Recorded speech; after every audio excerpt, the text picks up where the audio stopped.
So I had been working for the Coca-Cola company in Atlanta, first in the Netherlands, and then I was transferred to Atlanta. And that was a fantastic experience because, the Coca-Cola company is such a great brand, they know so much about brand marketing, and it was a fantastic learning experience. I was working in new brand innovation, so I was charged with, traveling all over the world and coming up with ideas for new brands. And that was a great experience, but when you get to a certain level, even in creative jobs, you stop doing creative work because basically you have a team that does that for you, or you hire agency to do that.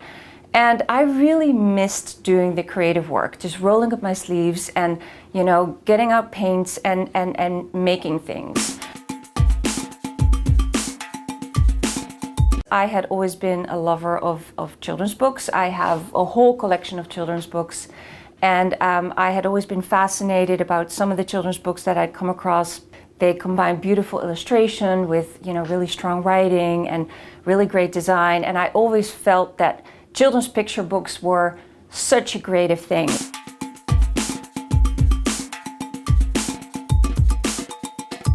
I'm a storyteller. I do many things, and I kind of live in between worlds. I live in between that world of books where I tell stories, but I also know about brands, and I also know how I can take what I've learned about storytelling over here to building a brand, or even to brand leadership or business leadership. I think the business environment in San Francisco or in the Bay Area is very different from anywhere else on earth. And I think it's partly because of that history, right? Because of, people came here for the gold rush, they came here to try their fortunes. But at the same time, it's also a really open-minded city. Like in the 1950s, there were the Beat Poets with Allen Ginsberg, and they kind of brought counterculture to the city. And they started talking about sexuality and about drugs and about free speech. And I think that combination between people coming here from all over the world with their ideas, with their thing that they want to make big, in addition to the really kind of open, tolerant, welcoming attitude, I think to me is kind of makes for a very magical mix.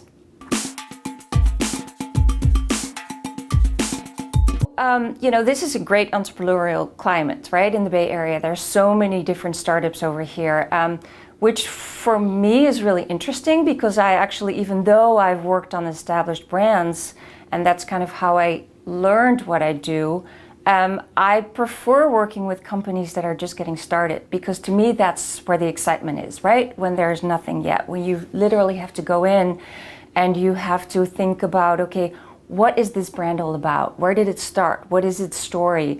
And how can we bring that story to life?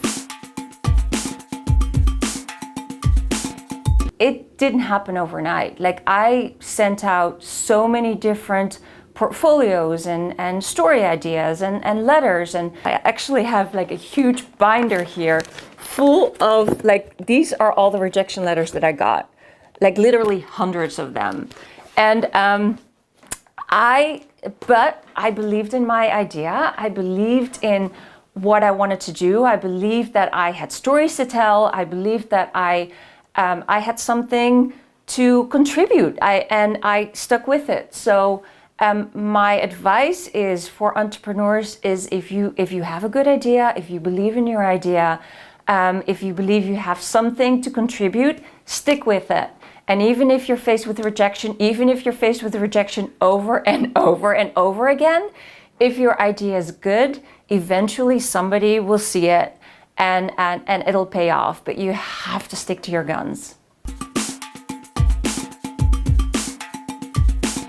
Getting to know people. I feel when you're just cold calling or just, sending out emails, that doesn't do all that much. But fortunately, I've been here for a while, so my network is pretty good. And I've met a lot of people along the way that know people. So I think networking is pretty critical when you're trying to, build relationships here. Even when you're new, I think people have better networks than they think. You know, to start with, there's a really great Dutch community here. Yeah, there's a great Facebook group called SF Dutch, where a lot of people kind of exchange ideas and network and get to know other people, Dutch people. The consulate is actually really active in kind of forging relationships. They're really active, you know, putting on cultural events, but also being part of the, you know, the entrepreneurial community here. And you know, they've put on some great events where I've met people over time. So I think just using what you've got, starting with the people that you already know or that are close to you or that, you know, are from the same country, I think that's a great place to start.